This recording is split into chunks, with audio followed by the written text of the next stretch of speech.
Discover 100 গাড়ির এই যে ওভারফ্লো হয়, এই যে আপনাদের এই পাইপ দিয়ে শুধু তেল পড়ে, এর কারণ এবং এর মেরামত কীভাবে করতে হয় এটা আপনাদের আমি দেখাবো। প্রথমত কার্বোরেটরটা খুলতে হবে। এই যে তেল কেমন পড়ছে এটা আপনাদের আমি দেখাবো যে কীভাবে এটা মেরামত করতে হবে। ডিসকভার 100, সিটি 100, বাজাজের এই দুইটা গাড়ি পর্যাপ্ত পরিমাণ তেল পড়ে এবং এটা মেরামত করা এমনি একটু ক্রিটিক্যাল মতো, এবং দক্ষ মিস্ত্রি ছাড়া এটা মেরামত করা অসম্ভব হয়ে পড়ে। আমি দেখাবো যে কীভাবে কি কাজ করলে আপনার তেল পড়া বন্ধ হবে। প্রথমত আপনার কার্বোরেটরটা খুলে নিতে হবে। এই যে আমি কার্বোরেটরটা খুলে নিয়েছি এবং এটা খোলার পর এই যে আমরা আগে ভিতরে খুলে দেখি কি অবস্থায় আছে। এটার তেল পড়ার আরও দু একটা কারণ আছে। কারণটা হচ্ছে এই এখন ম্যাক্সিমাম গাড়িতে আপনার টাঙ্কির সমস্যা, যে টাঙ্কির যে জং এটা মূলত কার্বোরেটরের ভিতরে চলে আসে, যার কারণে মূলত তেল পড়া আপনার শুরু হয়। আপনারা প্রথমে এই যে গাড়িটার ভিতরে কতটা ময়লা, মূলত এইটার কারণে আপনার তেল পড়ে এবং এইটা ট্যাঙ্কি ওয়াশ করতে হবে এবং ট্যাঙ্কি মেরামত না করা পর্যন্ত এটা আপনার কখনোই সম্ভব হয় না। তারপর আমি দেখাবো যে আপনাদের কীভাবে কি করতে হবে।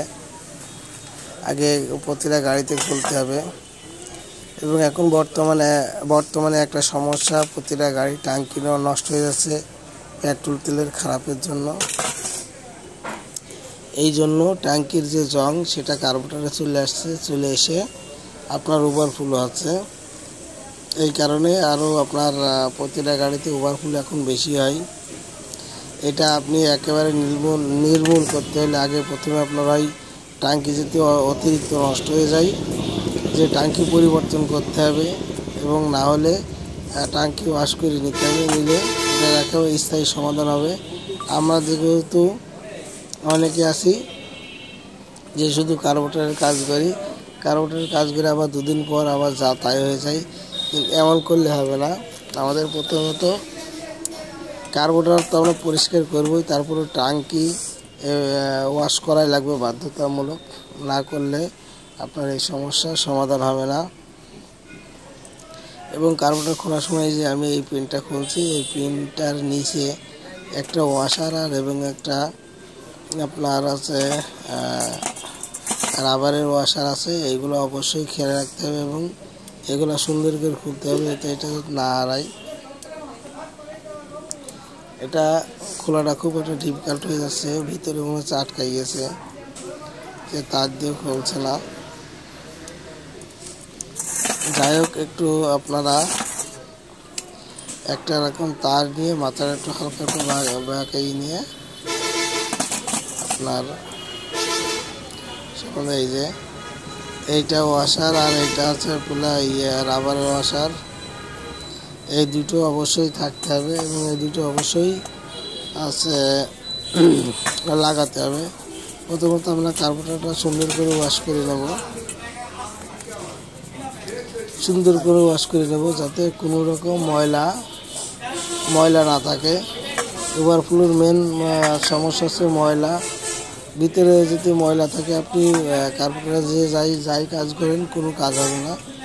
তাই প্রথমত কার্বোরেটরটা সুন্দর করে ওয়াশ করে নিতে হবে, একেবারে সুন্দর করে, যাতে কোনো রকম কোনো ময়লা আবর্জনা না থাকে।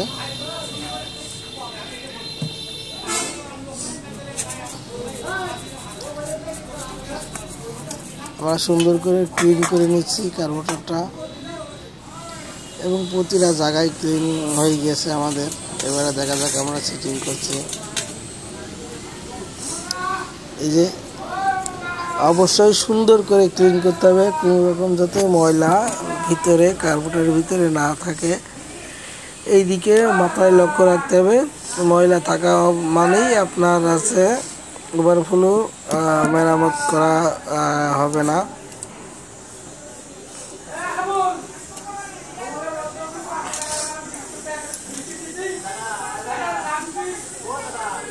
এই যে আমরা প্রতিটা জিনিস সেটিং করছি আস্তে আস্তে, এবং আপনারা যে রেঞ্জ দিয়ে আছে লাগাবেন সেটা অবশ্যই সুন্দর করে ধুয়ে মুছে নিতে হবে। এই যে একটা স্প্রিং দিতে হবে, দিয়ে রেঞ্জটা যে বাড়ে কম সেই লাট, এক্সস্টের লাট,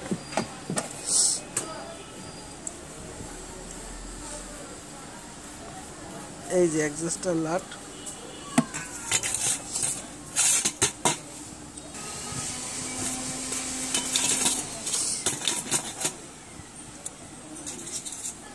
এই যে ইয়ারের লাট, এই যে আপনার একটা স্প্রিং দিলাম। এই যে এবার সেই ওয়াশার, এবং এই যে প্রথমে একটা ওয়াশার দিতে হবে। এবার রাবারের অয়েল সিল, এই যে এটা দিতে হবে, এটা অবশ্যই দিতে হবে, দিয়ে আমরা লাগাই দেব। এই যে লাগাই দেব আমরা, এটা লাগাই দিলেই হবে, কিন্তু অবশ্যই থাকতে হবে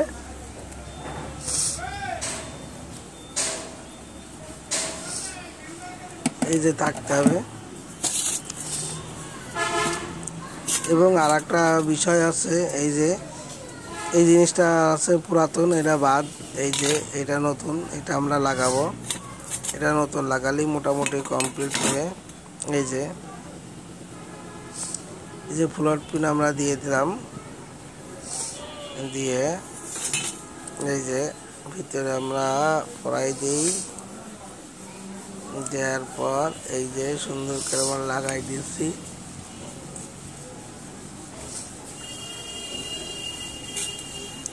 আসলে মূলত এটা প্লাস্টিক, এই কারণে একটু নষ্ট হয়, এটা এমন কিছু নাই।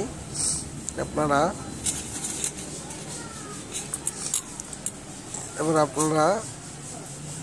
লাটগুলো লাগাই নিতে হবে। আমাদের কার্বোরেটরের কাজ প্রায় শেষের দিকে, এরপর লাগাই দিলে কমপ্লিট। আপনারা সকলে এইভাবে কাজ করবেন। এবং কার্বোরেটরের পরিষ্কার বা ওভারফ্লোর মেন বিষয় আছে, আপনারা সুন্দর করে ওয়াশ করতে হবে, ভিতরে যাতে কোনো রকম ময়লা না থাকে, এদিকে লক্ষ্য রাখতে হবে। এই যে আমাদের কার্বোরেটরটা মোটামুটি কমপ্লিট। এই যে এটা আমাদের চেঞ্জ করা লেগেছে। এই যে